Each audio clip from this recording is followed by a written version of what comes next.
the offense did not come out as we are welcoming you here to Phillies Postgame Live, brought to you by Auto Insurance. It is after midnight. The Bats still asleep then. They're still asleep out there. Are they also on East Coast time? They looked like they were in a fog tonight offensively. Just really nothing there. No approach. I just told the guys in the crossover, no approach whatsoever. Yeah. And the 10 strikeouts speak for themselves. But up there just flailing at baseballs. And it's not something that, and that's why I said in the pregame show, I said they're consistently inconsistent. And it really showed its ugly head again tonight. And then he saw some of the relievers. They have a tremendous relief corps. They have 3 All-Stars. Yes, do the Padres. So you give them some credit. But you usually say, all right, let's get the starter out of there so we can get to the bullpen. That's not the case with the Padres. These guys they're very, very good. The righty-lefty matchups, their splits are extremely even throughout the course of that bullpen, and they got some big arms. They also have some finesse guys that can really dot you up. So not an easy task when you get down to the Padres with that bullpen. You know, when you're looking back on it, those unearned runs, it shouldn't be that much, right? It's 3 runs. This is an offense that is designed to score more than 3 runs. They had 11 punch-outs, the offense did, as a total. 5 hits. I mean, that's really, you're going to talk about Ranger Suarez, and maybe it wasn't his best stuff, but he did really get his pitch count down later, which is why he was able to stay in the game. But the offense is the story of this game. Without a doubt. And they can't keep putting all this pressure on the starting rotation. Right. Yes, the Phillies have the best starting rotation. Going into today, their starters for the Phillies had a 3.24 ERA. That's the best in all of Major League Baseball. Not just the National League, but the best in all of Major League Baseball. But there seems to seemingly putting so much more pressure on the starting rotation to go deeper into ball games, but we're not giving them any run support. Sometimes it makes them grip the ball a little bit tighter, and that's when you start missing and have to be so finite with your pitches, knowing, hey, if I give up a run or 2 here, that could be the ball game the way the offense is operating. Let's check in with Rob Thompson after his team's lost in San Diego. Do you think Dusty can send him, or do you think that was the right? Oh, it was right. He's got to see the ball through. Ball was hit on a line. Then there's no way he scores on it. Not with the way Tatis can throw. I feel like he had a pretty good chance there in that inning, though. Yeah, and I thought Nick battled in his at-bat. He laid off some tough pitches and just unfortunately hit the ball off the end of the bat. The pitcher made a nice play.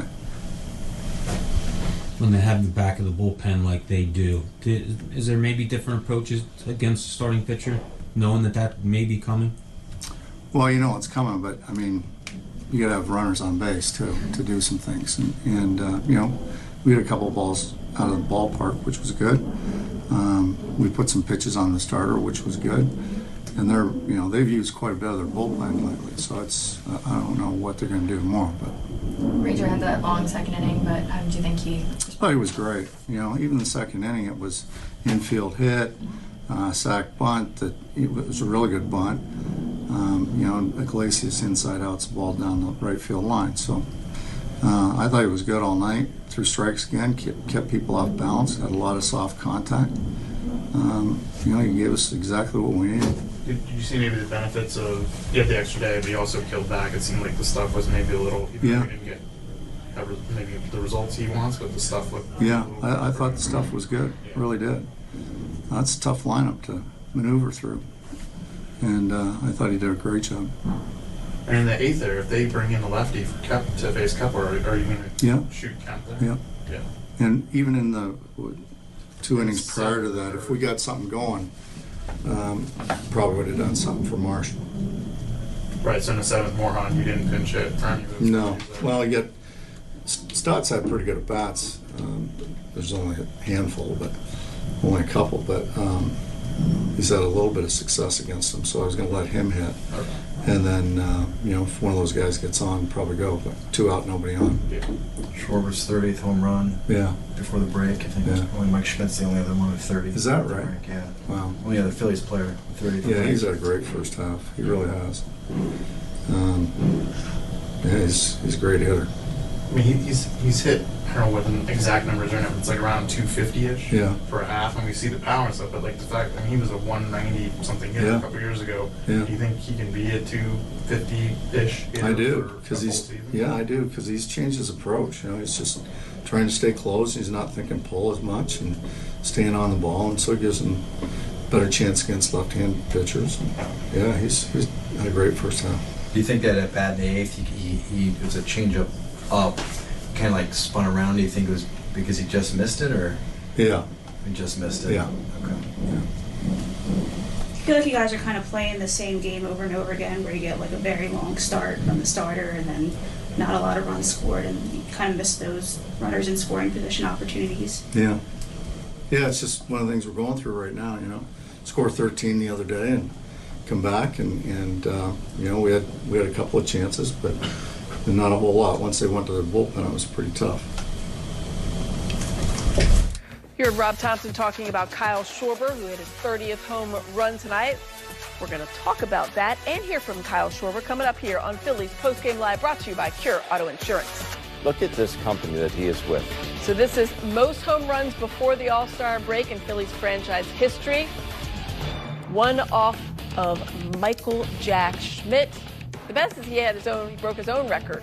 Of course, as you can see, he did it 2 years ago in 90 games. Now he has it 94. These are home run leaders currently. Cal Raleigh hit another one, 38. He had two, pardon me. Aaron Judge, Shohei Ohtani also hit one tonight.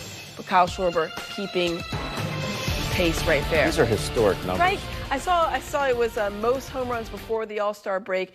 And Barry Bonds has 39 and Cal Raleigh has 38, and there's still 2 games to go. It's amazing. I mean, it's not just Schwarber. You talk about Yeah. Raleigh and Judge and all these guys. Eugenio Suarez throwing a bunch up there. I don't know if it's something with the balls or the bats or who knows, but these are some historic numbers. Yeah, it's been a lot of fun to watch. It was fun to watch Kyle Schwarber. Unfortunately, it was a solo home run, and that's something we've been talking about, this runners in scoring position. I mean, here's, with bases loaded, this team is batting 200 with bases loaded. You just can't have that. I'm not saying you're always going to get a hit, but you got to get something going. And it's been emblematic a little bit right now that, yes, it was a great home run by Kyle Schwarber, but it was just a solo shot. Yeah, it just seems no matter where he hits in the lineup, it ends up being a solo shot. And, Trey Turner's done a great job at the top of the lineup, but it just seems like when he's going good, Kyle Schwarber's up and he's not doing as well. Right. And, you'd love to see some traffic out there, because the bottom line is they have to pitch to Schwarber when there's guys on base. And, they are not that concerned with a solo home run. But when there are guys on, these guys are going to start gripping that baseball a little differently. Yeah, they actually lifted Burgett when Kyle Schwarber came up again. They figured, no, we're not going to give him 3 bites of that apple. Let's check in with Kyle Schwarber now. Yeah, it's just like, he's got a really good changeup, a really good slider, and kind of the sneaky heater there at the top. And I got the changeup up and just kind of under it a little bit. So, upset in the moment, but then, felt like we had some really quality at bats against them. I know that gets a really good reliever and put ourselves in a good situation. And, it avoided us, but, I feel like if we keep doing those things, having those at bats, like I said, we're going to have a lot more success to come the follow. You worrying at all about some of the starting pitching reforms that you guys have squandered, but really not taking advantage of it? Yeah, I mean, that's kind of the thing, right, where you feel like you get some really quality starts and you want to score runs for the guys and you want to get them wins. I like the win number for a starter, just for the fact of, it just shows that what they're able to do for your team and the way that they're able to keep you in games. And if we can score runs for them, that when they grind through different things too, that they deserve that. So we're not taking those for granted. That those guys on our rotation are doing such a great job throughout the course of this year so far, and that they're going to keep doing great. But and I think that if we keep having the bats like we had tonight, where we put ourselves in those spots, that good things will happen. It's your 30th home run coming into the break here. I think you're like career highs on base, slugging, OPS. What has you most pleased about your half so far? Yeah, I just feel like being able to make different adjustments and not feel like I'm waiting around too long on things and feeling like it, not being, I guess, nitpicky, but just being aware and making sure that, checking your at-bats and checking your swings, checking what you're feeling and things like that. And I feel like, too, just competing and not overthinking during the game, because, once you're in the box, that, if you're thinking one different thing, you could be out of your bat.